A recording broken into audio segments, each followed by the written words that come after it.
I recently learned I got name-checked by Terrence Howard on his recent appearance on Joe Rogan. I reached out to Neil deGrasse Tyson. He was like, hey man, yeah, I'd love for you to come on my show, do my radio, do my TV thing. Would love that. I was like, yeah, but I've got something I want to introduce to you. I got name-checked because 8 years ago, he sent me a 36-page treatise. And it was only 36 pages. So this is Terrence Howard attempting to reinvent mathematics and physics. A little backstory there. I took initial interest in Terrence because my mother said to me, do you know Terrence Howard?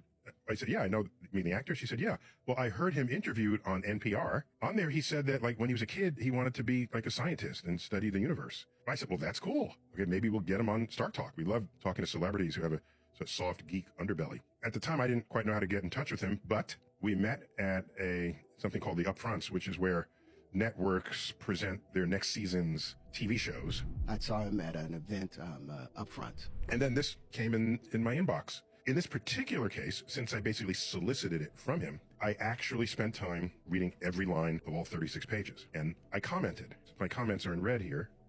You see that? So I spent a lot of time on it. And I thought, out of respect for him, what I should do is give him my most informed critical analysis that I can. In my field, we call that a peer review. You come up with an idea, you present it either at a conference or you first write it up, and you send it to your colleagues. It is their duty to alert you of things about your ideas that are either misguided or wrong, or there's the calculation that doesn't work out, or the logic doesn't comport. That's their job. Not all ideas will turn out to be correct. Most won't be. But to get to that point, you need to know things like, what has everyone else said about this same subject? Am I repeating someone else's work? Is this a new insight that no one else has had, but has foundations that are authentic or legitimate or objectively true? Am I making a false assumption? Am I making an assumption that someone else has already shown to be false? All of this goes on the frontier of science. Let me make it clear that I'm delighted when I see people with active minds trying to tackle the great unknowns in the universe. It's a beautiful thing that people want to participate on this frontier. What can happen is, if you're a fan of a subject, let's say, a hobbyist, let's call it, it's possible to know enough about that subject to think you're right, but not enough about that subject to know that you're wrong. And so there's this sort of valley in there, a valley of false confidence.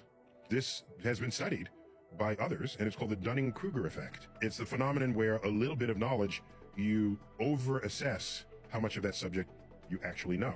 And then when you learn even more, you realize, no, I didn't know as much as I thought I did. So then there's a sort of a lull there. And then when you learn even more, you come back up. Ultimately, learning enough to know whether you were right or wrong. To become an expert means you spend all this time. It doesn't happen overnight. You can't just sit in an armchair and say, I'm now an expert. It requires years and years of study, especially looking through journals where new ideas are published and contested. That's what we have learned is the most effective means of establishing that which is objectively true, or determining that which is objectively false.